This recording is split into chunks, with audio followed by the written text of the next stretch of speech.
so many systems are broken. If you as a community don't sort that out yourselves, it ain't gonna happen. We want decentralized, biodiverse, culturally diverse, economically diverse, flourishing society. This movement is about creating a more beautiful reality for everyone. To be truly ecological, the economy has to be localized.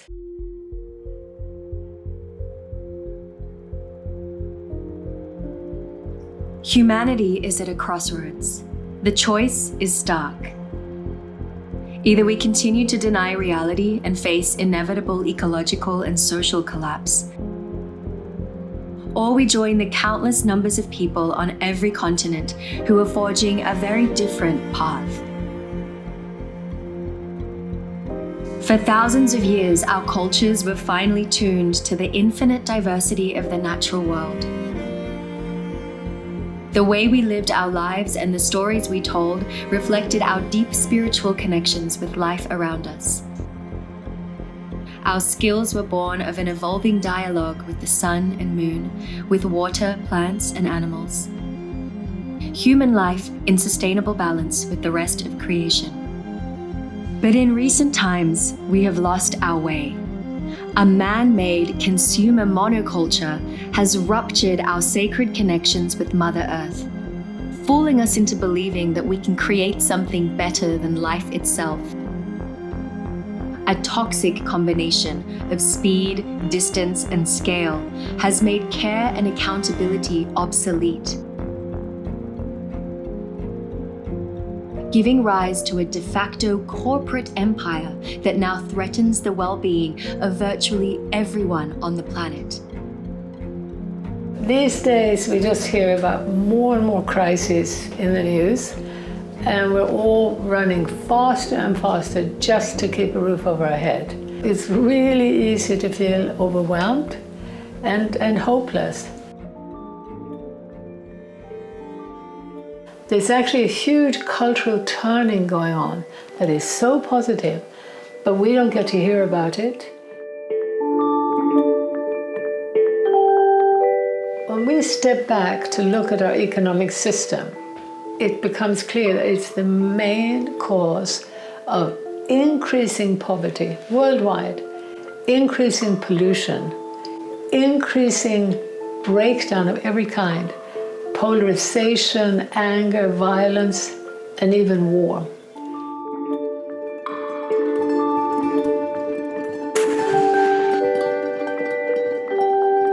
And we need to look at the fact that from the outset, the modern economy was actually created by global traders.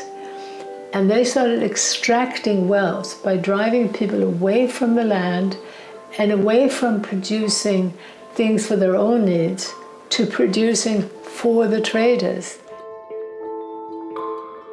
We're at a remarkable time in history right now. There's no question about it. We're standing on the precipice. And the precipice is one that's caused by people like me when I was an economist. I was chief economist, but really as an economic hitman. And my job was to convince countries with resources our corporations coveted to basically turn those resources over to us. And we did this through debt, we did this through loans, we did this through building infrastructure. The World Bank and the IMF were set up near the end of World War II to rebuild the economies of Europe. Later they began offering loans to poor countries, but only if they privatized their economies and allowed Western corporations free access to their raw materials and markets.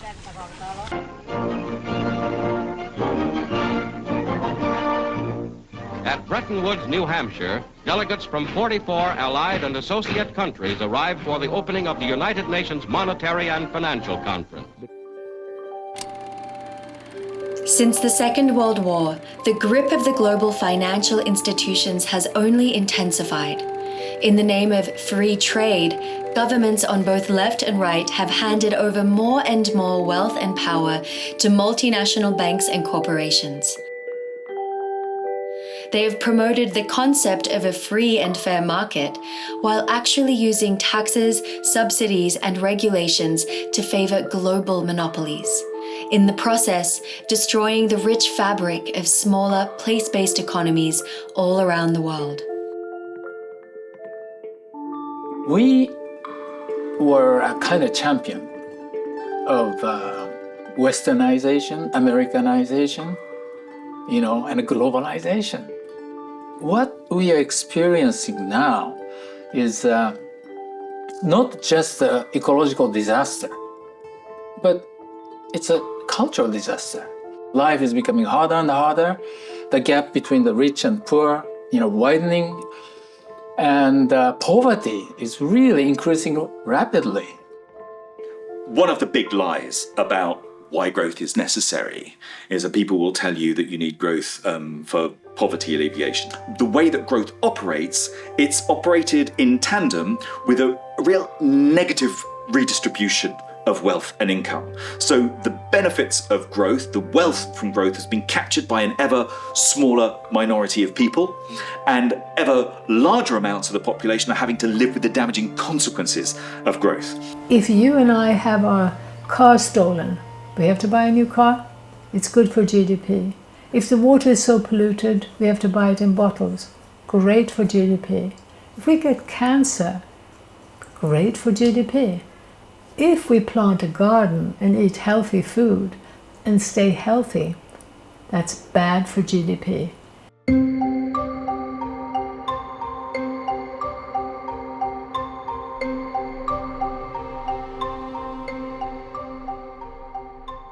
End goal of human life has become economic growth. And economic growth means more production, more consumption. So nature has become a resource for the economy. The path of limitless power and profits began with colonialism. And today, there's only one future on that path. That future is extinction. That future is collapse of the Earth systems, collapse of societies, collapse of relationships. A huge problem are our free trade agreements.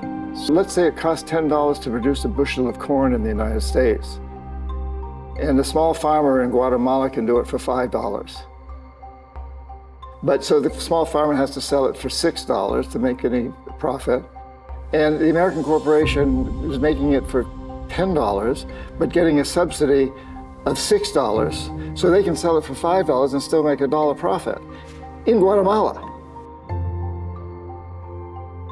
And so the Guatemalan farmer can't compete, even though he's producing it much cheaper, because the United States has subsidies which are allowed under these free trade agreements. Tariffs are not allowed. So Guatemala can't impose tariffs, and they're not a wealthy enough country to subsidize their farmers.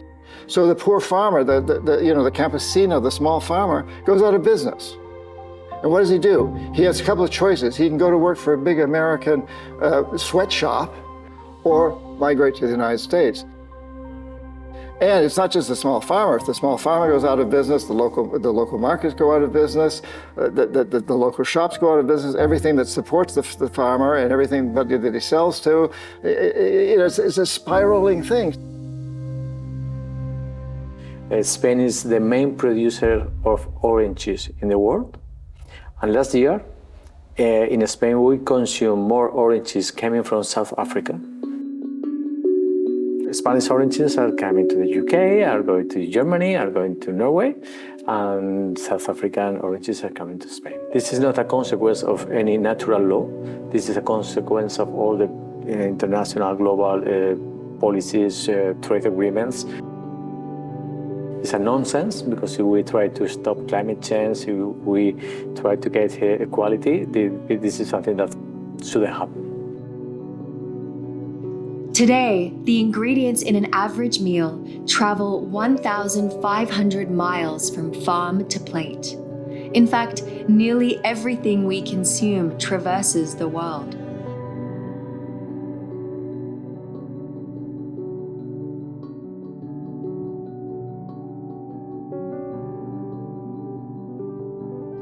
A vast network of ever larger ports, airports, and superhighways shuttle identical products back and forth, all courtesy of so-called free trade agreements. Agreements such as NAFTA and GATT gave rise to the dangerously volatile mix of a deregulated global financial market and digital technology. All the international maritime and air transportation, the emissions from this are not accounted by any country. Just think of all those vessels with all kinds of commodities from China to everywhere, from mining, with soy, with oil, with liquefied gas. Those emissions are nobody's emission, because one of the key assumptions of the climate policy is that you cannot harm trade.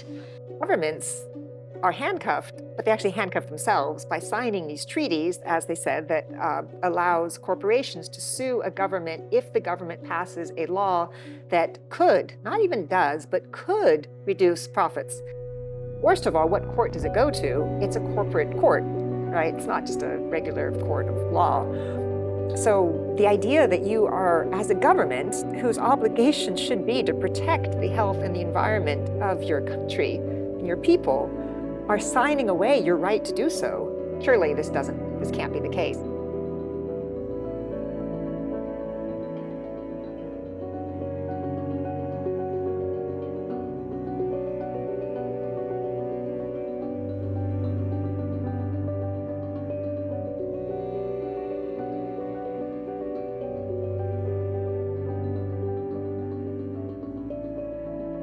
What happens with global trade is that often that best agricultural resource is being used to produce luxury commodity crops to feed other spaces.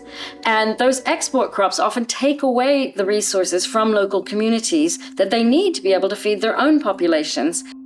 It's a myth that countries across the global south need to have export markets in order to have economic development in their countries. What would be a better economic development model is to try and think about food sovereignty, and that the best agricultural resource in countries is there for countries to be able to produce food for themselves, and helping enable access to the land for small-scale farmers to be able to feed their local communities and to support their domestic food economies.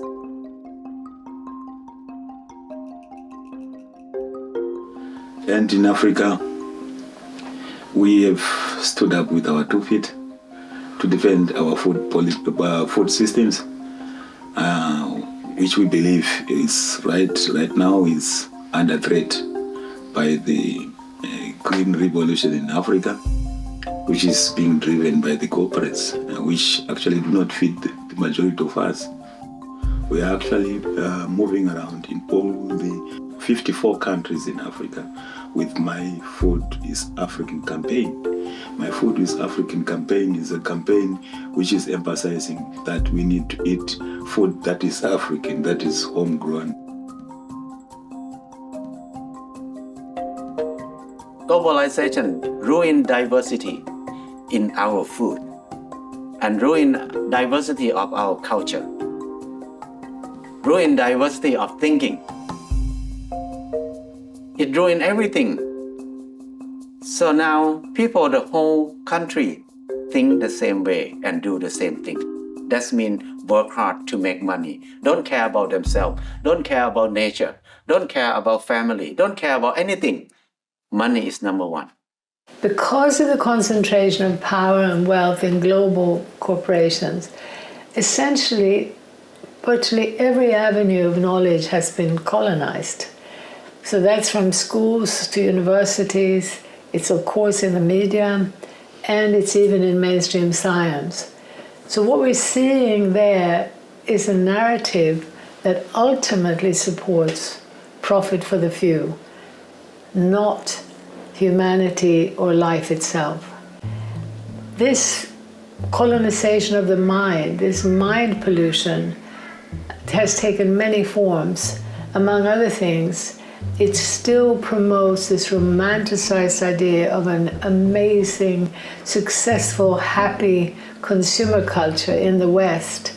And it's being pushed on rural people around the world to make them feel backward and stupid.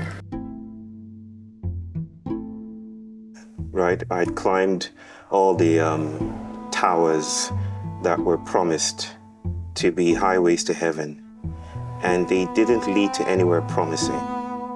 And it was from those heights I started to notice the losses I had experienced, but couldn't even name at that point. See, to be educated where I come from is to be educated out of context. It's to be teased away from contextuality. It's to be decontextualized. So there was hardly any awareness of my language, my stories, the stories of my people. There's a saying, the white teacher who brought the pencil also brought the eraser. And so what's being erased? So we're told, as I said, our grandparents don't exist anymore. We're told that our territories, our lands don't matter. We're told that our hands and our bodies don't matter. We're told that our ancestors don't matter. The dominant education system is designed to destroy our connection to self and to place and to community. Education has just created me as a part of the system, like an agent for the system, and hasn't taught me social innovation and how to change the system and make the system better, or it just shows you how to maintain something that creates privilege for few. I think we are waking up when we start working and we see that our work is not making any difference in the world. Like if I was working in marketing and creating an advertisement for big companies, and I was like, why am I doing that? Why am I using my life to make more money for people who are already billionaires? We are dehumanized, basically, without knowing it, without seeing it, because it is the way we grow up.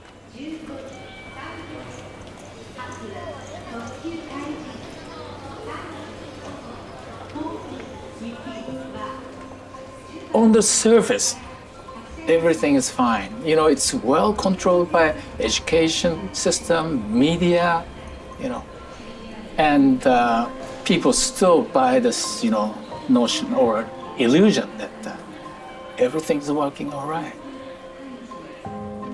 As the cost of living increases, our interactions have become increasingly brief and transactional, and we're encouraged to seek belonging through consumerism, stuffing a void in ourselves instead of addressing our spiritual need for connection to others and to nature. Meanwhile, the world of social media is becoming our new reality, an anonymous place of ruthless competition, division, and alienation. We're being pitched one against another artificially, partly by the system of capitalism, which is all about competition, and partly by social media, which thrives on polarization. But there is a massive increase in mental illness. Very few people feel grounded and happy with their lives now. And this is not surprising, because there are three things that give meaning and fulfillment to human life above all. One is belonging to a stable, secure community in which you feel you belong, where you know you can trust, where you share values, where you can open your doors to people and share your lives with them.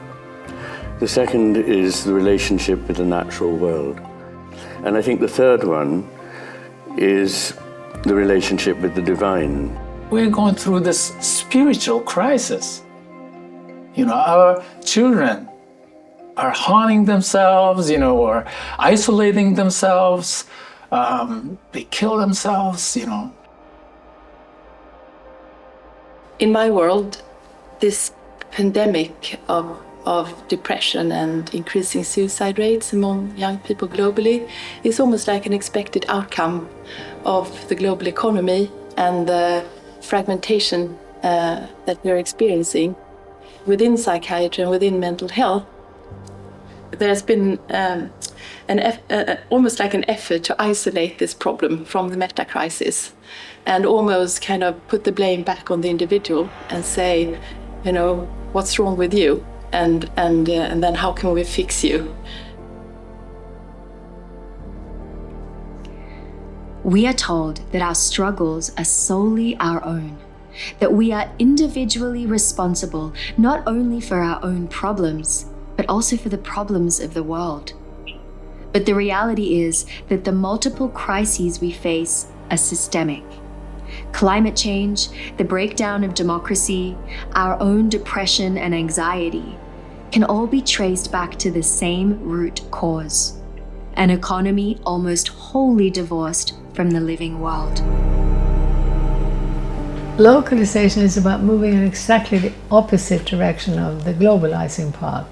It's a process of rebuilding the systems of human interdependence and community, and our interdependence with the living world on which we depend.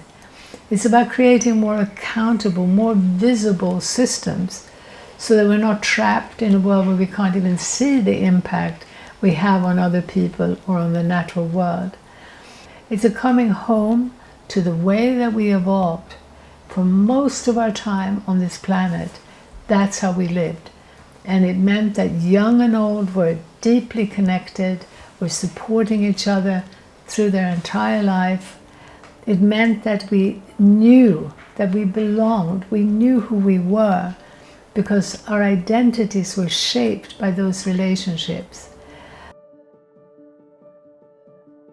In the absolute heart of darkness of this crisis of meaning that defines our civilization, there is a different path that is starting to emerge. And that's why I think that even though consumerism seems to have us in such a tight grip, actually that grip may be a lot more fragile than it seems. What if we could turn to our neighborhoods? What if we could have and develop and cultivate intelligences that are immediate and intimate? What if we didn't have to depend on Coca-Cola or some other giant corporate formation in order to have bread or to have drink or to make merry or to meet ourselves for the first time? There is this deep yearning, the deep longing for connection to community, to come out of our isolated homes into a place where we feel like we belong. If we go further back into understanding how to be in the flow of the cycles of time, the natural cycles of nature, then we may have true progress as opposed to this artificial progress, which is progress towards destruction. If enough of us actually feel into these values we're talking about of deep connectedness, and in addition to really orienting our own lives towards doing what we know is needed, like locally and together and in our communities, also making bridges, looking at what others are doing around us and amplifying the work of others. So as a coherent, cohesive global network of change, we might develop enough power to make that transformation happen in time. Well, I mean, what is localization really about? It's about increasing the density and the complexity and the richness of local connections, with people and places and beings, plants, animals, water, air, like all of the things that create a place. We all need to be rooted in a place. So our economy has to be rooted in a place. Our politics has to be rooted in a place. If we are changing the systems of our basic needs, meaning that if we change the way we produce and consume and distribute things like our food, but also energy, also transport, doing that, we can develop pathways towards much more healthier and fair communities and through that society. If we want to create a better future, we need to first remember our past. We are not a cancer on the planet. We have the potential to be a regenerative keystone species, as was said. And the truth is, none of us would be here if, for the long arch of our journey as a species, we had not been gardeners and careful tenders of the ecosystems and the bioregions that brought us forth.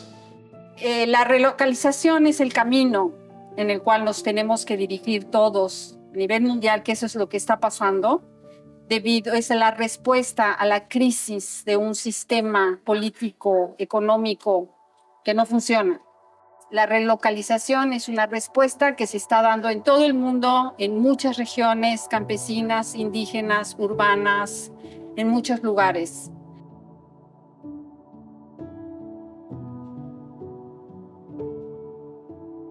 Localization isn't about withdrawing from the world or only being concerned about our own needs.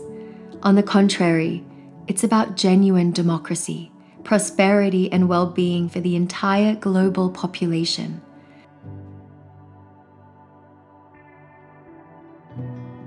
We actually can't have localization if global power structures are invested in a corporate state nexus that's sole job is to undermine our livelihoods, our life force, our well-being.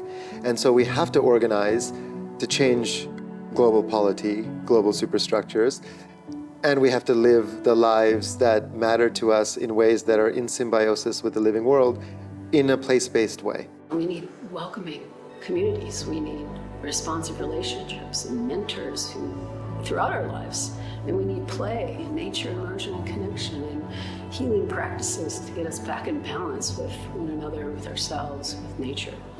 And so it is a restructuring issue, and I think it fits very well with localization.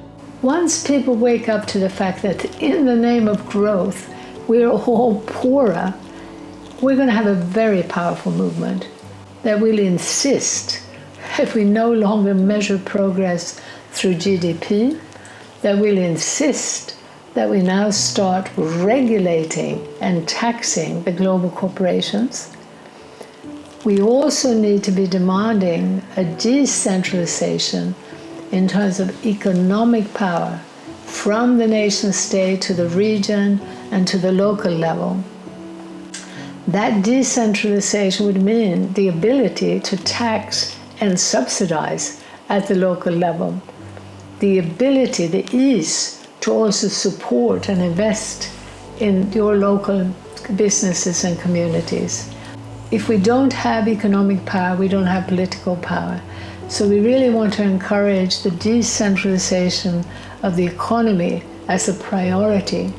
And with that comes the decentralization of real political power. We've demonstrated that we can change not just economic policy, but the layout of our towns and cities, that we can revalue the kind of work that people do and shift economic purpose, change what companies are producing almost overnight when the will is there. There's so many things we can do, but one thing is nurture local businesses and get all of the additional benefits of local business, which include more income, more wealth, more jobs, better environmental protection, better civic participation, more public health from better food.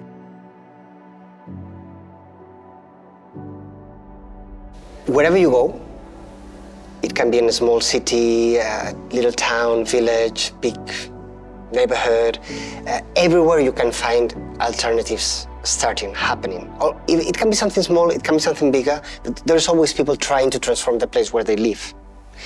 For me, that's something powerful. That's something that often when you are in your own little project, you feel lonely, you feel alone. And I think it's very important to understand that we are many. There is so much happening. Everywhere you go, there is so much happening. You never read those stories in the papers, you never see them on TV, but they're all out there. We need to start modeling the changes that we need to see at the community scale, at the local level. We need to be looking at local economies as the foundation for this, making those economies more diverse, more resilient, and increasing community ownership and democracy. We should feel so blessed to be alive at this time because we have a tremendous opportunity to really change things, to do something that's never been done in history. There have been a lot of empires that have collapsed. All of them have collapsed, and this one's collapsing, but we have an opportunity to turn not this empire, but to turn our vision of the world that creates empires at all into a very different vision. We have to now commit ourselves, no matter who we are, across our diversities, across the world, to another future. People say, well, what can I do? I feel so helpless. Here am I, this small person, and there's this vast earth, and then there's an infinitely vaster cosmos, which means that none of this means anything. In fact, if you see with a different eye, you see not only that it does very much mean something and that we're connected to it, but also that our role is not so insignificant. We still have a lot of wealth, real wealth, is still existing in us. And I think that's what the localization movement is trying to remind us of, is we're not poor, backwards, stupid, alone like the dominant system would like us to think we are. We still have a lot of power. We humans need to be mirrored, and we need to have other people who live by example, who can provide this experience. And that's why this localization movement is so extremely important at this time point, especially to provide, living examples of places and ways of being that will make our deep memory kind of, whoa, I remember now who I am.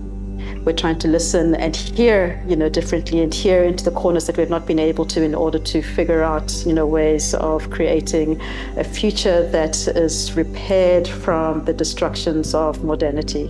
We can all do something in our own way to create more local power, more local economy, and have fun doing it. I think we're going to see some quite big economic alignments, realignments. I think we're going to see a lot of re-energized local political networks and political action. And we're particularly seeing that with local assemblies and, people who would never have considered activism suddenly getting involved across the UK in this country's experience anyway. The idea that the world is still yet to come, that colonization hasn't stabilized or frozen everything into stable categories, that the world is open and emergent and poetic and promiscuous. That is the most hopeful thing. Through community initiatives and deeper dialogue globally, a movement is emerging that has the potential to shape the future we want. One in which business and technology serve the needs of the many, rather than the profits of the few.